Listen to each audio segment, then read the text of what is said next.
The next item on our agenda is the Delta Science Governance Data to Decision Making. This is another installment in the continuum from data collection to decision support.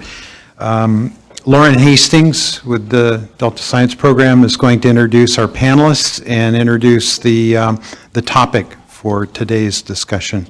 Lauren, welcome. Great. Thank you, Chair Fiorini and council members. I am really pleased to present to you today this panel to discuss the Collaborative Science and Adaptive Management Program. So I'm going to start with a brief introduction of each of the panelists. Then we're going to come back to me. I'm going to give a little history and overview of the program and purpose and the role of the science program. And then I have the opportunity to facilitate a discussion with some questions for our panelists. And I think it's going to be quite interesting, I hope, for all of you. So directly to my right is Kathy Marcinkiewicz. She is the Future Operations and Adaptive Management Branch Chief at NOAA Fisheries, California Central Valley office. So she was the NIMS lead for the ESA consultation on California water fix, and she's been increasingly involved in adaptive management, development and review of analytical tools and models and restoration planning. Kathy has recently been participating on one portion of the CSAMP program called the Collaborative Adaptive Management Team. Next to her right is Dr. Sam Luoma. Many of you may recognize Sam. He's been involved with our program for quite a while. He's currently a research ecologist with the John Muir Institute at UC Davis. And he's also the current editor-in-chief of our online journal, San Francisco Estuary and Watershed Science. He was the first lead scientist for the Cal-Fed Bay Delta program. And I would also wanted to add he was the first recipient of the Brown-Nichols Award associated with our science conference. And prior to all of those things, for 34 years, he was with the U.S. Geological Survey in Menlo Park, where he researched contaminants that Tracy just talked about, especially metals. He is currently one of the co-chairs of the Collaborative Adaptive Management Team, which is part of the CSAMP effort. To his right is Jason Peltier. Many of you may also recognize Jason. He's been around the system for a while and is actually a resident of the Delta. He is currently the executive director of the Coalition for a Sustainable Delta. I think that's a pretty recent appointment earlier this year. Prior to that, he was the executive director of the San Luis and Delta Mendota Water Authority. And prior to that, the deputy general manager of Westlands Water District. And a while back, he served for 6 years as the Principal Deputy Assistant Secretary for Water and Science at the Department of the Interior, where he oversaw the U.S. Geological Survey and U.S. Bureau of Reclamation. And Jason's an active participant in the policy team of the CSAMP program. So I welcome our panelists. A while back, two of the three were in a panel that was at UC Davis, a water policy conference. And apparently they had an excellent discussion there along with Maria Ray, which is who Kathy works for, that was facilitated by Marguerite Patil of Contra Costa Water District. And so there were such rave reviews that I borrowed some of Marguerite's questions for our panel today. So I hope it's just as interesting. One of the reasons I'm really pleased about bringing this panel to you today is the Collaborative Science and Adaptive Management Program, I think, is a unique opportunity and process experiment in trying to find a way to address scientific conflict and finding ways to manage that conflict through a collaborative process. So the CSAMP program began in spring of 2013. It was in response to litigation that was on the 2008 and 2009 biological opinions for the state and federal water projects. As part of that process, there was a court-ordered schedule for revising the biological opinions.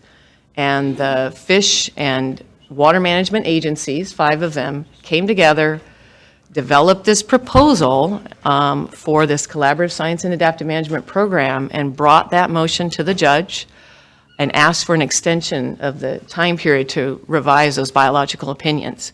They asked for 3 years. The judge gave them 1 year and said, come back in a year, tell me how it's going, and maybe I'll give you more time. The program did that for 2 years, each year coming back to the judge, and the judge each year gave more time. After the second year, that the judge's ruling, the first judge's ruling was overturned by the Ninth Circuit Court, and from that point forward, this program was no longer under court order. But all of the parties thought it was going very well and could see value in it, and so that was in 2015, and the effort is still going strong today in 2018. And I think one of the things we'd like you to hear about today is what are some of those reasons for why this program is still in existence, even though it's not court-ordered? Where's the program going, and what's the value of the program? If you could show the slide, please. So this is a handout, I believe, this structure for the Collaborative Science and Adaptive Management Program, which we call CSAMP for short. But at the top, there is the policy group. So this is a very common organizational structure that we see for science governance, where at the top we have the agency directors, regional directors, general managers, those folks at the very top. Oh, and one of the things I forgot to mention is that originally CSAMP, the CSAMP policy group and CAMP were made up of only the parties to that litigation on the BIOP. So it was the 5 state and federal agencies, fish and water management agencies, and then litigants from among the water contractors or public water agencies and litigants in the NGO community. And so one of the unique things I think about CSAMP is that when we talk about this policy group, it's not just state and federal agency folks, it also includes stakeholders at that highest level.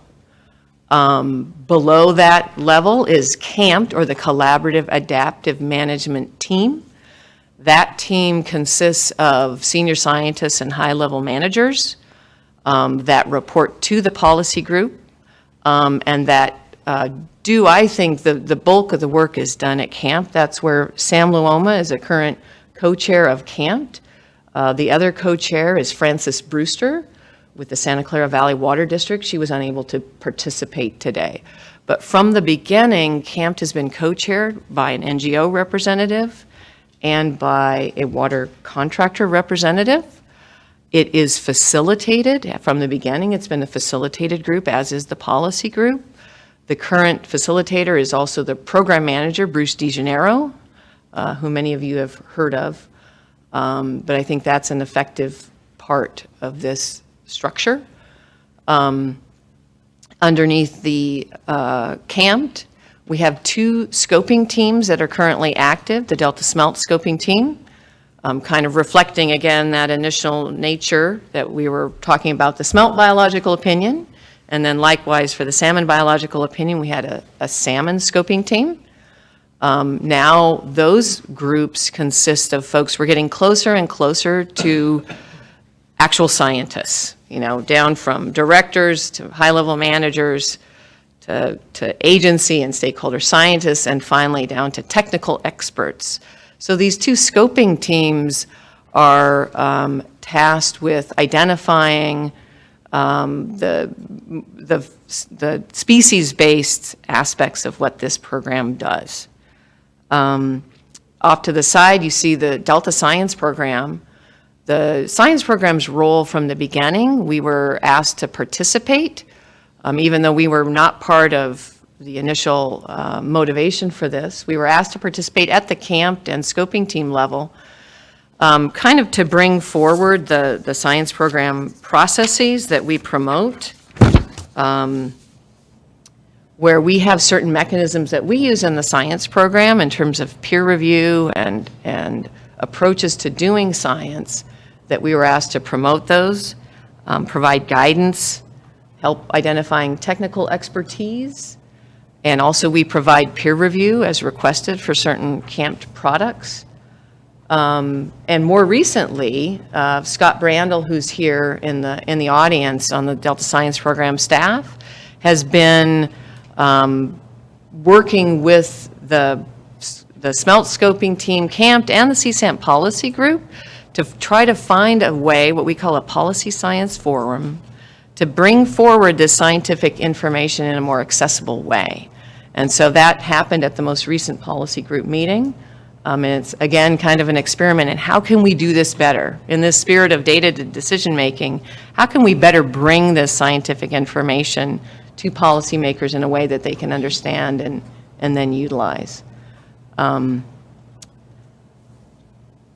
think we'll get to a lot more detail through the discussion of the questions that we're going to use today, but I think what we have right now is this effort in working together across agencies and stakeholders, folks with different interests, but trying to work together, I think, for the common good in reaching a common understanding of the scientific information that they're using for decision-making.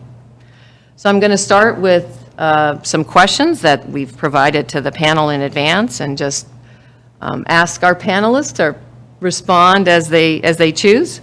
And I don't think with this group I'm going to need to call on individuals. I think they'll chime in all on their own.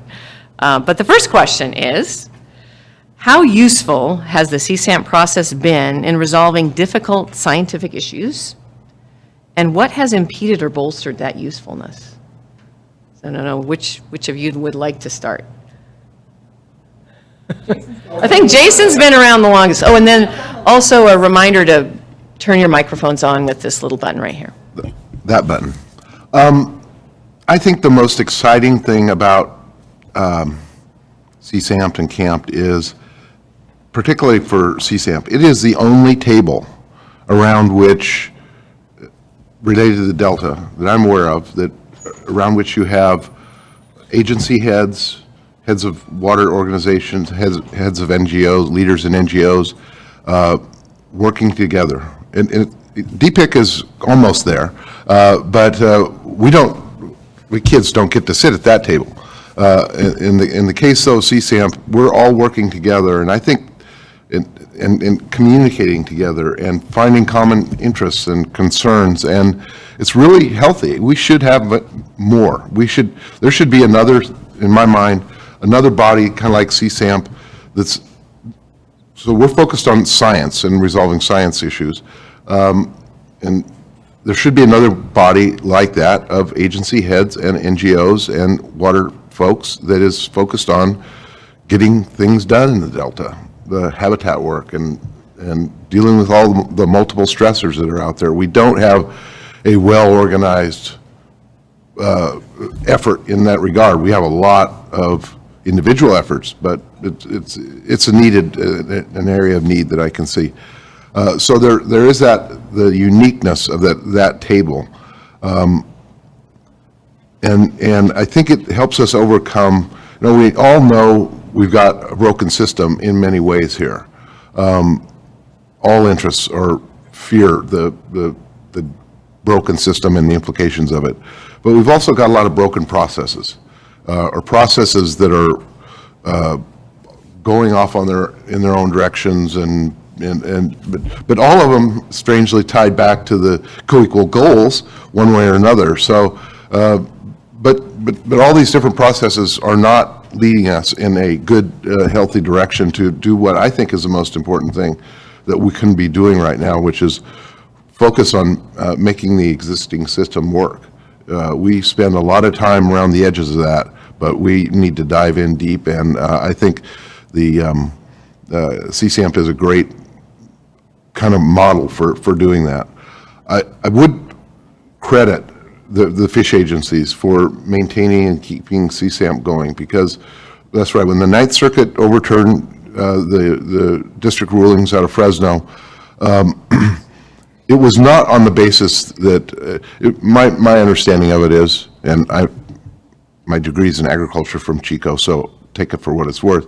But it was not on the, that he got, that it was more a procedural issue that the Ninth Circuit had, not, and that the whole deference to the federal agencies and their decision-making came in.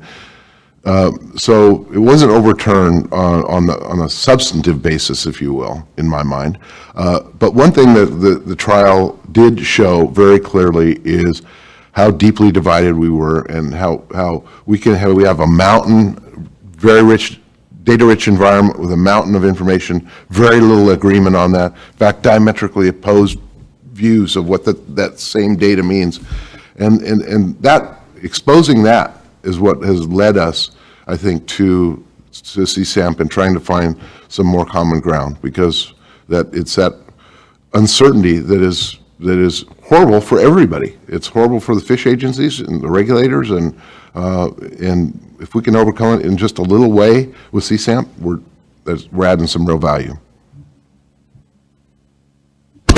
Yeah, thanks, Jason. I appreciate the call out that the fish agencies have continued it, and there's a reason for that, and that's because it has been a very much more efficient and beneficial alternative to working out the science in the courtroom and having our scientists write declarations. That takes a lot of time, a lot of energy, and takes you away from actually doing the work to try to get the understanding to move forward and better the system. And so, while maybe we haven't solved all of the Delta's problems in the couple of years that CSAMP has been going, I think there has been an awful lot of progress in terms of building trust and building transparency and establishing this mechanism where we can all try to understand the science and bring our different perspectives or interpretations of that science to one place, work it out, and have that inform a decision.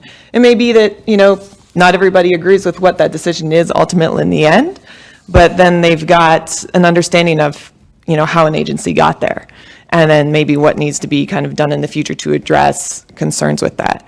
So, I echo that we stayed engaged because it has been a beneficial partnership on our part and a much more efficient way to try to learn together. I could just add a little bit, but maybe an example of how this is beneficial would be useful. In this system, as we know, there are many tensions when it comes to water scarcity, many interests, many constructive proposals as to what to do next. And the resolution of whether a constructive proposal is going to be useful or not is going to be one of our solutions, one of our ways of resolving problems. Of course, depends upon whether it's technically feasible, and it depends upon, does it disproportionately benefit one party or another, which is also, to a great degree, depends upon our scientific understanding of the issue. So if we do that science in silos, in other words, in the agencies, or if we do that science in the universities, if we just put it in the journals and people read it, then the interpretations that Jason described, the different interpretations occur in the litigation, that results in litigation.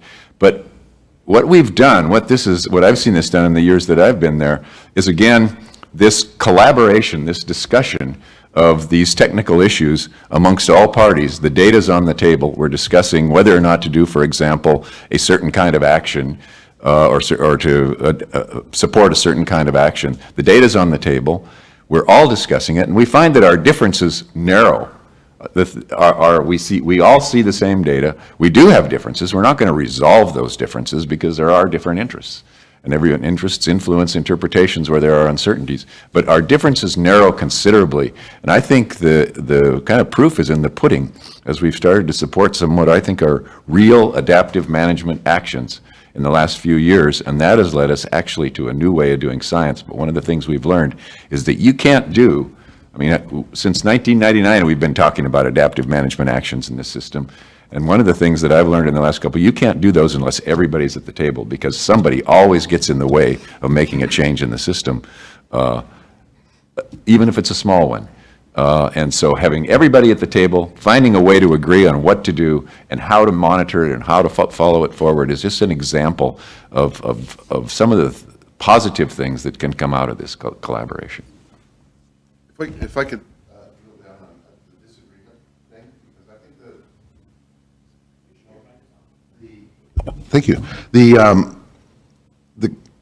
question of our disagreements, why we disagree, what we disagree over, I think is really a healthy conversation. We had it at our last CSAMP meeting. I think Regional Director Souza from the Fish and Wildlife Service is a great leader in the conversation around the table about if we can't talk about our disagreements, then we shouldn't meet.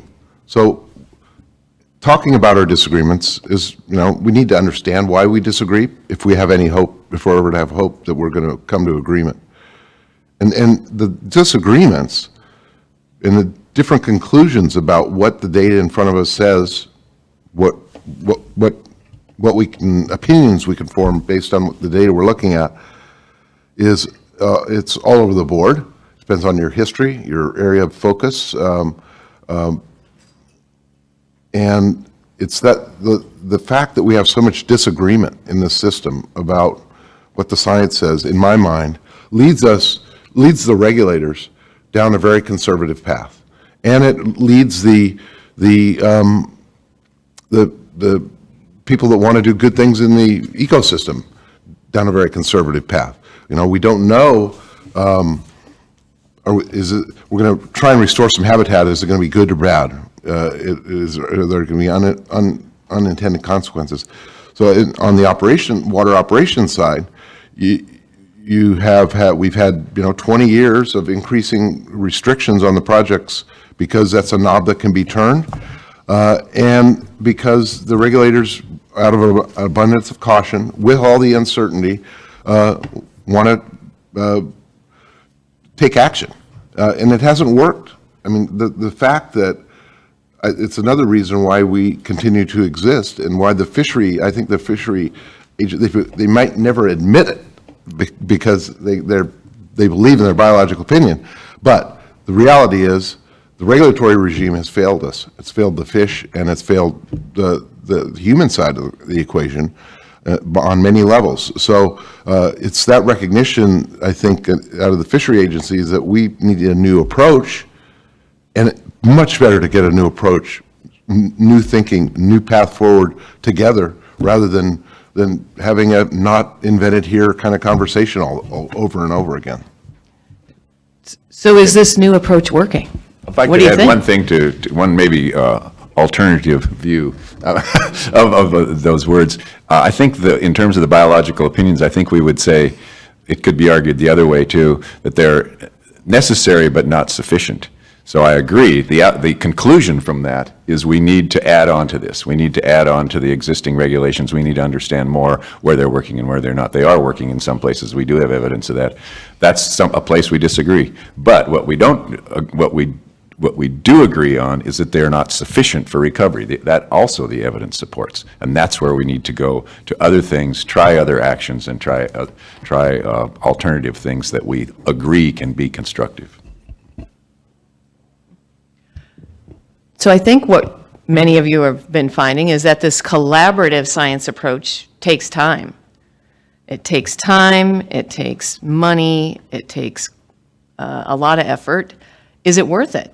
Is it worth it in the end, do you think, to approach it in this collaborative way, given those costs? I think so. I think most of us wouldn't be at the table if we weren't. One of the challenges is it does take resources, and I've been involved in camp for about a year at various levels, and it can take up as much time as you give it. It can take up as much staff as you give it. But you probably get a higher return the more involved you are. So I think, if an entity is making a decision of whether or not to get engaged, I think, yes, I think ultimately it's like Jason said, this is a table where there's no other table like it. And even just the information exchange across different agencies and entities and groups that happens at this table is like nowhere else. But there is, I'm kind of thinking about like how to structure it. Lauren had the org chart on there of CAMP, and there's a vertical slice there. And I think that if the best use of an entity's time and being involved is to be plugged in at all those different levels, because I think the proper functioning of this whole group really depends on vertical exchange of information from the scientists down at those SST levels up to the policy group members to help guide what those key major efforts are, and then guide that back down, and just to make sure that the communication is really happening across and up and down. But I think if that, if we've got the things in place for that, then it really does build the efficiency and make it a much better alternative to what else we've done in the past.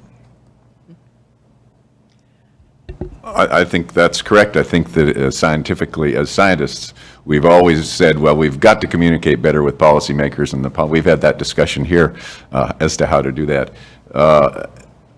And we haven't really succeeded that well at it. And I think this is what we're learning from this CSAMP experiment. This is a new way of doing it. It takes a lot of people, it takes a lot of involvement, but the evidence, I think, that it's working is the fact that the top people from all the interests are at the table at CSAMP. People are still coming to the meetings. It's 5 years later. That isn't the way it worked at CalFed when things kind of started to fall apart. Yeah. So I think that's an important aspect. Another aspect is I think, again, this what I mentioned before about adaptive management. We've been in this system talking about doing adaptive management since the early Accords in the mid-1990s, and we've been increasingly in recent years, there have been call for actions. Let's do some specific actions that benefit recovery of the species. Neither one of these have we been very successful at, and they actually have to be put together. But I think in the last 2 years, we've actually begun to do this. We have a good example from the fallout flow study from a fallout flow study we did last year of how the science tied together with a specific action that looked like it would benefit the species. We talked about that for almost a year and finally got around to doing it. But I think we really learned a lot from that action about the things that control and influence delta smelt and the complexity of that. We don't have to go into details about that, but I think that's another example. This is a new kind of science where we actually do a manipulation in the environment. Not a new kind, it's talked about many times. We don't rarely do it here, where you actually do a manipulation in the environment, follow that with a study, and come out with conclusions about what to do next. So that's a second benefit, I think, is actually the new kind of science that we're doing. Yeah, let me build on that. Delta smelt's been listed maybe 26 years or something. The number of actions that we've taken to help delta smelt is minuscule. Minuscule. It's all, that was a scientific effort. There's been one physical alteration in the system that I'm aware of. Now, this is separate and apart from the biological opinion, where you open it up and it says, April 1st, cut pumping in half. That's all followed. But what have we done habitat-wise? Well, I think the CSAMP was an important conversation was held there about the need that we need to be, like with smelt, we need a plan of what are the specific things we're going to do. And the state produced the smelt resiliency plan, which is finally we have some kind of a roadmap of urgent things we should be doing. And so part of that was an action was taken 2 years ago. It was let's manipulate the system to increase flows down the tow drain in the Yolo bypass, see if we can create some food, a bloom, because the system is so food starved. I think that's an area of pretty common agreement. And it worked. And they're going to replicate it again this year. And we're going to manipulate the salinity control gates in Sassoon Marsh and Montezuma Slough to see if we can create beneficial conditions, food, et cetera, for delta smelt. So a few things are happening. If I have I think everybody shares this concern. Maybe I'm more vocal about it, or the agency people just live with it and are totally burdened by it. But all of our salmon runs are like that, right? Smelt are like that. And I wish we had a greater sense of urgency to act. And to the extent that scientific uncertainty is holding us back from acting, that's horribly regrettable. I want to key on Jason's comment, because you're a part of a continuum of panels. We began with IEP, and we talked about and learned about how data is collected, and there was a concern that spend a lot of money to collect data, what do we do with it? And so we have been working through a continuum of the science gathering and synthesis and decision-making process. You all are close to the decision part of the data to decision. We talk a lot about the way science is organized, but it just occurred to me, and Jason triggered this thought, who are the decision makers? And how well are they organized as it relates to your work with the smelt and the salmon? And is that part of why you want an implementation oriented group to accelerate things? So who are the decision makers? How well organized are they around responding to your work on smelt and salmon? I mean, And you all may be the decision makers, I don't know. no, I think that actually many of the decision, I mean, what are decisions? Decisions start from technical details and build their way through the staff to politics. But many of the people, the people who sit at the CSAM table are the decision makers in the agencies, the top people involved in the water user community, and the top people involved in the NGO community. So if, there are politicians above them, but Jason knows more about this than I do. Well, we've tried many models going back over the years to organize ourselves and have a kind of a comprehensive, integrated approach to how the agencies can work together. Think back about the kind of eureka moment 20 years ago or so when CalFed was formed. Let's get the California agencies and the federal agencies both organized and then mush them together and start working together. There was a lot of good that came out of CalFed, and a lot of it was the I think laid foundation for where we are. But we didn't keep that sense of we have all the authorities we need to do all kinds of good things in my mind. But there is not the and individuals have responsibility. I mean, statutory authorities to do a lot. But we also have our modern society where a minority can stop, a person can stop something from happening if they see it different or feel it different. And so we get kind of tangled up in actually getting decisions made. I think the state, the resources agency, and the governor recognize full well that there is a need for this kind of organization and vision with the Water Action Plan. And then with the smelt and salmon strategic kind of approaches. So there's a beginning of that, but it gets back to why can Jason say that he thinks the system is broken and our processes, our way of doing business is broken, and we need to find a new way to do that. When I have that conversation with people, it's a universal agreement. It would be, we need to find a better way to do our work and accomplish what we need to do. But it's kind of like in the world of science, it's all so incredibly complicated. It takes so much to evaluate and communicate, and we have probably over a dozen major planning efforts going on in the Delta right now. We have mountains of reports that have been written, and just we've made our lives incredibly complicated. And it's a fantasy to think that we're going to simplify it some way and there's going to be an easy way out. But I would go back to Sam's comment about adaptive management. It's I think one of our highest priorities for a lot of people is we got to get going and like making decisions. And adaptive management is a tool, a means of having a conversation, organizing what we do, and acting.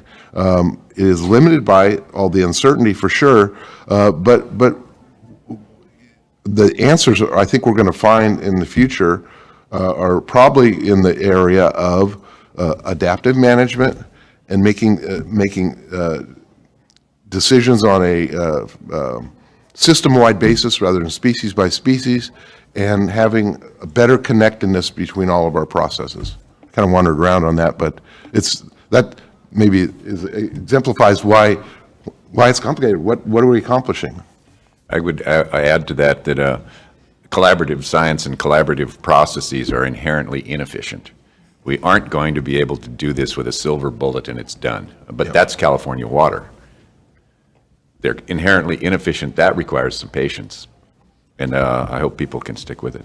So Kathy, in terms of decision makers, can you describe for us a salmon action that has come out of CSAMP that required sign-off by decision makers and describe to the, how far did you have to go to get agreement before you could implement that action? Yeah. And what was it? I'm a little limited in that I have only been plugged in real closely for about the past year. I think actually Sam had a good example with the Fall X2 experiment, which is a smelt side. But, I actually had a nice warm-up year to watch Fish and Wildlife Service, my counterparts there, deal with all of that while I observed that process.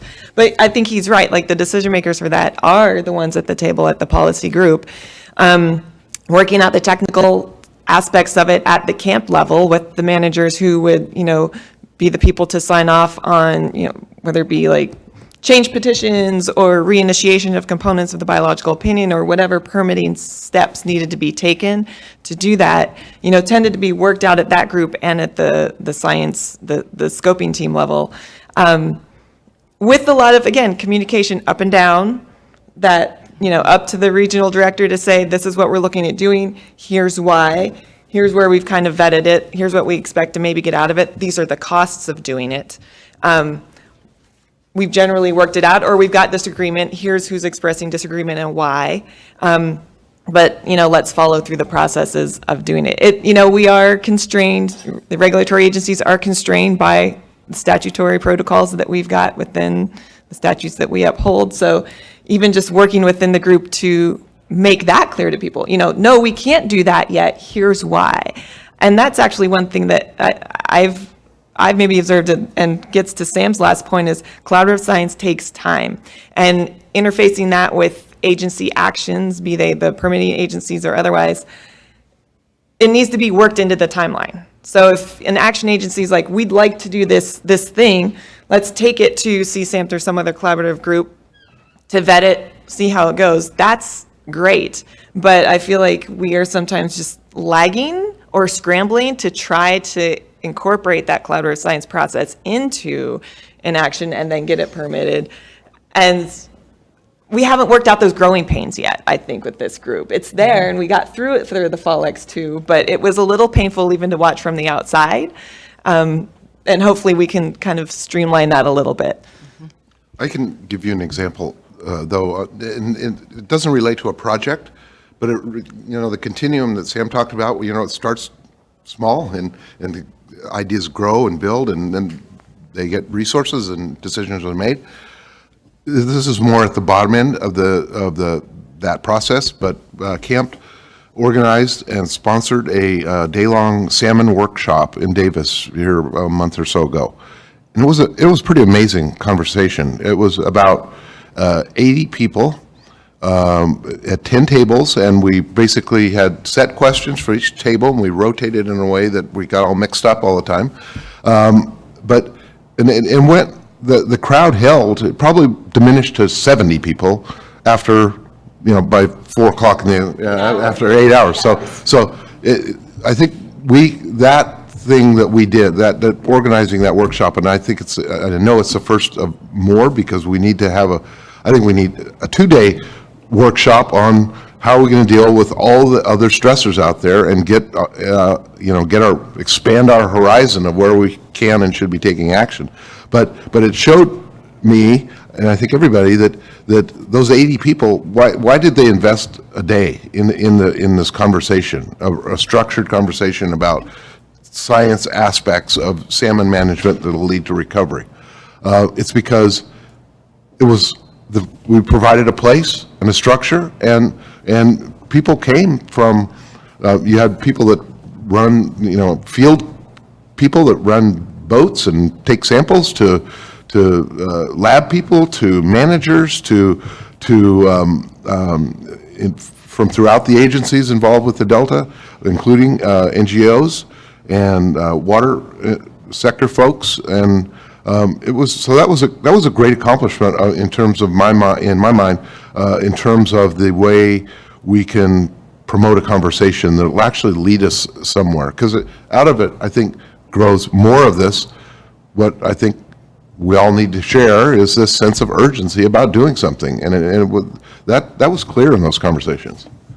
And good on Maria Ray for being kind of the spark plug to say, let's get it done.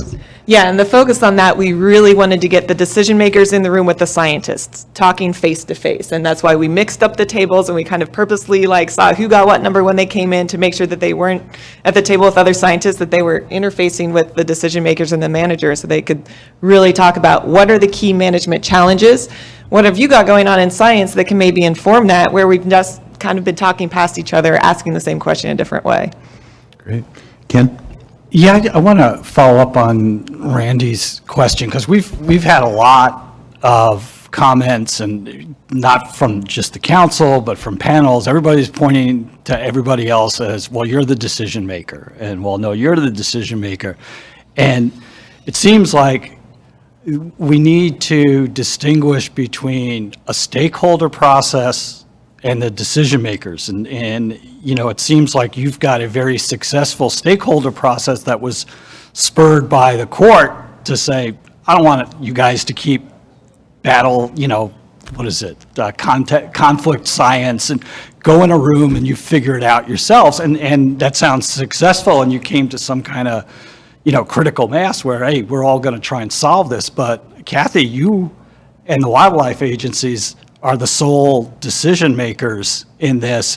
And it seems like you've embraced this collaborative process where you give everybody a seat at the table. And that, you've got a lot of high-powered people in there, but are they really decision makers? They may be decision makers to fund an adaptive management thing, so you are, but ultimately, right now, and I think this gets to Jason's point about implementation, everything is regulatory driven. And it's great that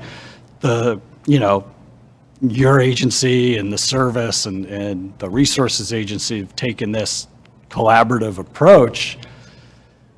But how much of it is you all came to some meeting of the minds that something has to be done?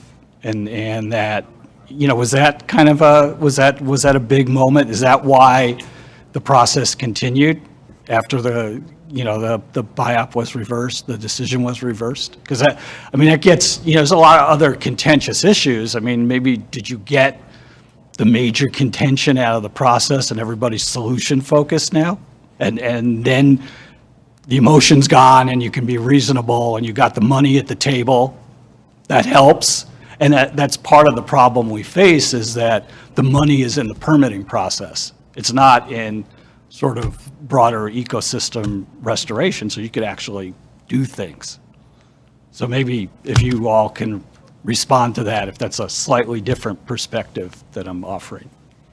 Yeah, ultimately, you're right. I think the regulatory agencies do retain their regulatory authority and are the ones to sign off on anything that needs to happen or not, or propose a change. And so that ultimately does lie with us.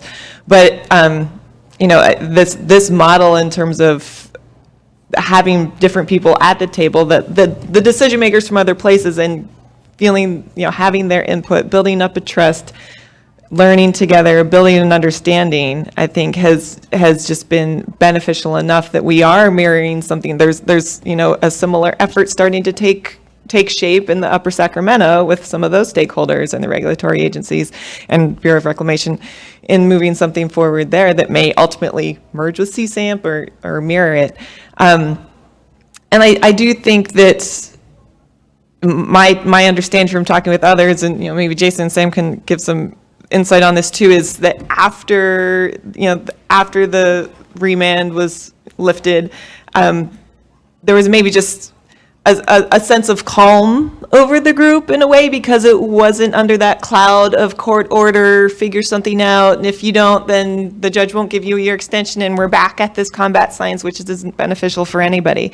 And so, maybe there's just a little bit of a better feeling around the table, again, but still beneficial enough that we're all seeing the benefit of it and coming to it voluntarily and putting our resources into it, and resources that are getting more and more scarce, as all of us agencies are facing that, but still wanting to to explore not just, I think BIOP-related things or operations-related things, but some restoration and recovery-oriented things. I think we're slow going, but we are getting into looking at other ideas of other actions and open to using this group as a way to vet those and discuss those. Because the regulatory agencies have bought in to this process, that you benefit from this process, but you're still making science-based decisions. And Yes, you're absolutely. getting more Yes, consensus. ultimately, the agencies are going to make their independent assessment of, whether or not a project should move forward, but we can definitely use the information that came out of the collaborative science effort. And you haven't been pulled into court since, right?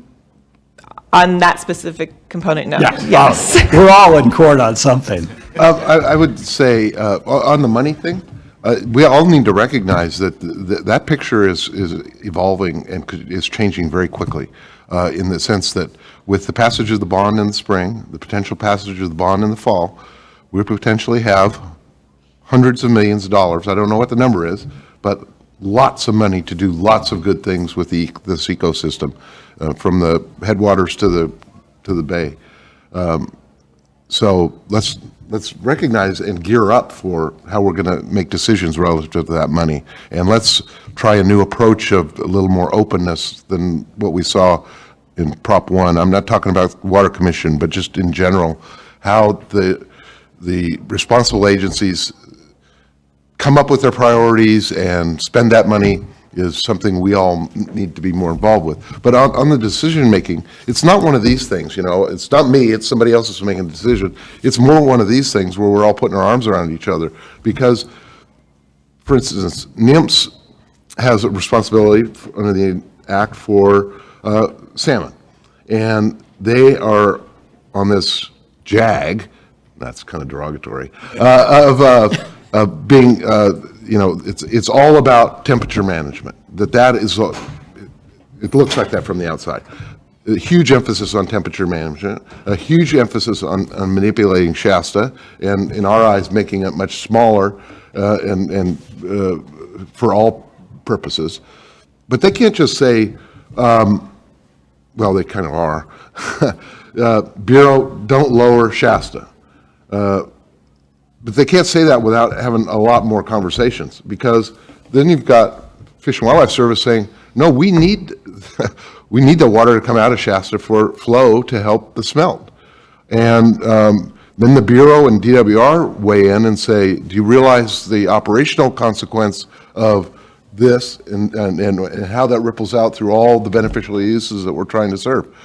So NIMS can't make a decision and dictate an operation without having the knowledge from all of those other perspectives. And then we, NGOs and water guys, all weigh in with our own views. And so, yeah, it's complicated. And Kathy's exactly right.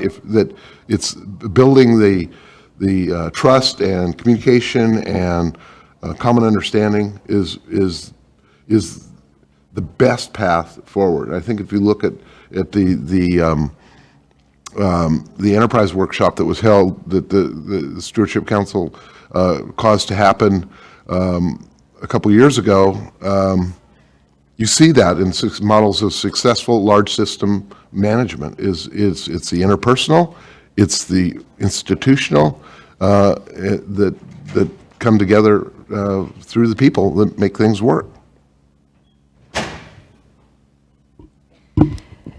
So I'm wondering, is there a group of your folks or anyone documenting the kinds of changes, institutional changes that are needed to make the adaptive management and experimentation less painful?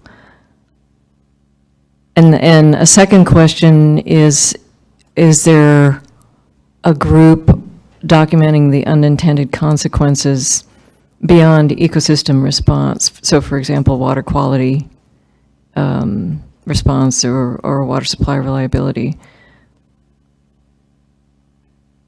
Well, I'd take a try at that.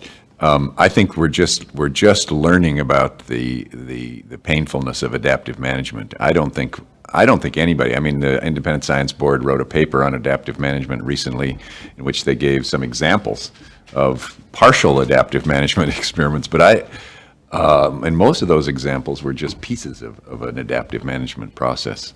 I think that we've been a little bit successful, but we're just learning what it takes to put together the idea, to implement the actual action, if it involves augmentation of flow, like it did a little bit in the fall, or if it involves, again, a little bit of augmentation of flow in YOLO bypass and looking for that involves everybody talking together, the agencies, the operators, the stakeholders agreeing, both the NGOs and the water users agreeing. We're just we're feeling our way through this new approach.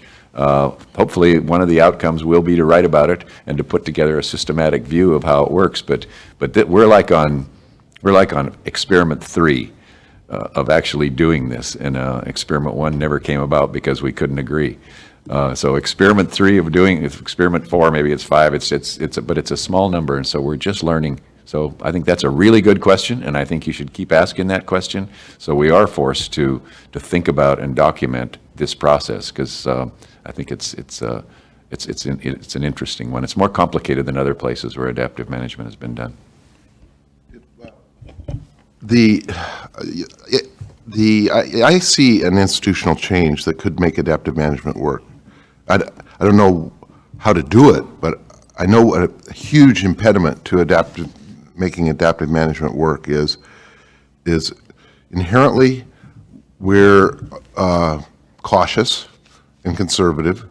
Inherently, the regulators are cautious and conservative. They don't want to take risks. Risk and public service don't go together. Public service, you want to be right all the time, because you don't want somebody to write a report and say you made a mistake, right? So, but adaptive management it's inherently risk-taking.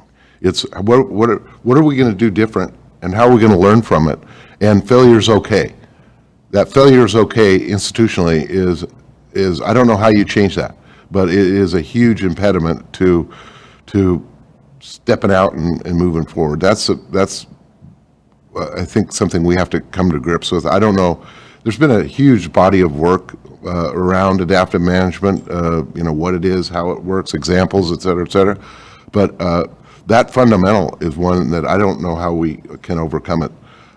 My second point would be institutionally and in the context of decision-making, we are doing, for the first time in the system, undertaking some structured decision-making.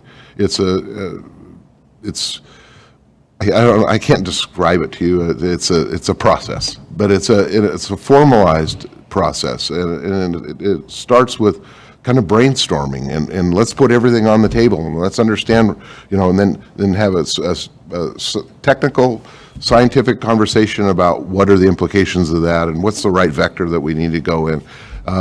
The Fish and Wildlife Service, U.S. Fish and Wildlife Service uses it a lot, I understand, and has for a long time. We're just embarking on a couple of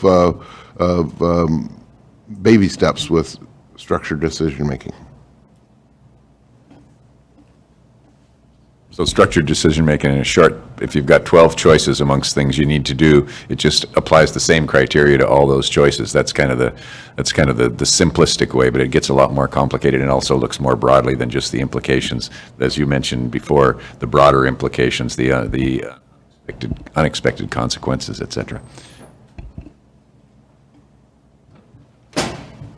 I don't know about institutional change, but in terms of to me, the adaptive management approach is something that's useful to try to address uncertainty. And uncertainty is something that's difficult in the regulatory world to try to embrace and, quantify. And we are under a mandate that, if the species shall not bear the effects of the uncertainty. So how do we, I think there is a bit of a challenge from the regulatory side on how we apply our risk tolerance approach to incorporating an adaptive management approach into a project or into our process, and allow that to have the flexibility to work within our statutory constraints and our risk tolerance to what we think the species can handle, to allow for some experiments and maybe, go outside of what would maybe be the more conservative, very strict approach to things. But I think that we are increasingly needing to incorporate adaptive management into our decision-making and into that approach to address the uncertainty. But, we probably do need to work out ways to lay out or to articulate better what is the level of robustness that you need in that adaptive management plan, so that then we, as a regulatory agency, can put forth our analysis and have it be legally defensible from all sides, and not too risky, so that we, are fulfilling our duty to protect the species, but also, allow the action agency to move forward with what it is that they had proposed to do with reasonable accommodations. Any other questions of the panelists? We have a quick one. Yes. So who determines who attends CSAMP, and then how can non-participants or non-invitees follow along with activities in progress? We started, as Kathy said, from the litigants. We have been slow in expanding, or careful in expanding, I should say. We've expanded the number of water user representatives and the number of NGOs, and also, I think, added Contra Costa County, a couple of these things. But And the state board. And the state board, absolutely, the state board, yeah. But one of the reasons we've been slow is because if you get too big, then you get too unwieldy. I mean, the bigger you are, the less efficient you are. So we're just kind of, we're thinking carefully about that question, and I think slowly moving into it, keeping track. I'm sure you can come to the meetings. I think to the policy group meetings, but we have not got a systematic way that I know of that we're. Just recently, there was a request to add additional representation, especially to the policy group, from some of the water user community. And it came actually to the policy group as, I think, if I remember correctly, an official decision-making process by the existing membership. And there was quite a discussion around it, and the call was that there be equal addition from the NGO community. And I think that was accommodated, but there was a lot of discussion, and it was a very deliberate decision to add to the parties who are involved in this. I think prior to that, the state board was invited, and it seemed like there was universal agreement that they needed to be participating in this, especially with the connections to the Bay Delta Water Quality Control Plan. But in terms of the stakeholder side, it was a very thoughtful discussion on how to approach that. I should probably, Lauren reminds me that an important point that you need to understand, or it'd be good to have some insight on, is that when we're not a decision-making body. We don't make decisions about, we can talk about the shape of the table a little bit and make a decision like that, but there's no decisions that are made there. And we don't engage in the big processes that are going on. Water quality control plan, a reconsultation on the biological opinions, water fix. We don't engage in those as a group. Now, if there is a particular science question that the reconsultation teams from DWR and the Bureau and the agencies want to throw to CAMP and say, here's a good forum for helping us sort through this issue, then that's the kind of the extent of which we would be involved with those big processes. Because and we aren't involved with operations. We kind of had some conflict over operations last year, and decided it's best, let's not threaten what we have here by injecting known points of conflict where, there's other forums we can fight, and we all know we can fight here and work together there. So that's pretty conscious. Yeah, that's important.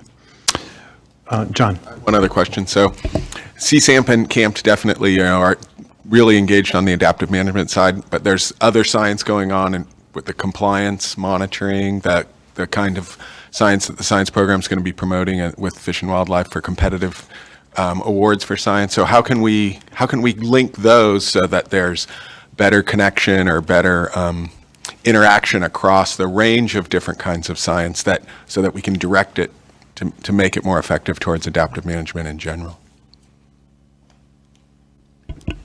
We've tried to, we're talking about that a little bit right now, and I think that's a really good question. I do think that the science that CSAMP has supported to date has been directed toward the more controversial issues, and it's been, so far, much of it has been low-hanging fruit and/or adaptive management actions. But I think one place, and this is a different kind of science than the science program does, and we need all those kinds of science in this system. That's the most important thing to understand. So there isn't just one way to do science. What the science program does is, you won't be surprised to hear me say this, but it's invaluable and should stay the way it is. But I think what we can do perhaps is make sure the science program is informed about the things that we're interested in seeing entities other than those we support, to like follow-up monitoring or studying as a result of certain actions. And also maybe one possibility is when you do your strategic evaluation of proposals, have some understanding. I think that we did a review of salmon in the system that I think is being used now in developing your PSPs. So I think communication there, but maybe even a little bit of involvement in selection of projects. Indirect, direct, however you would think would be appropriate, might be a consideration as well. But we need to integrate this. I don't think that's hard given the science program representation in CSAMP already. Is that a pledge? We accept the offer.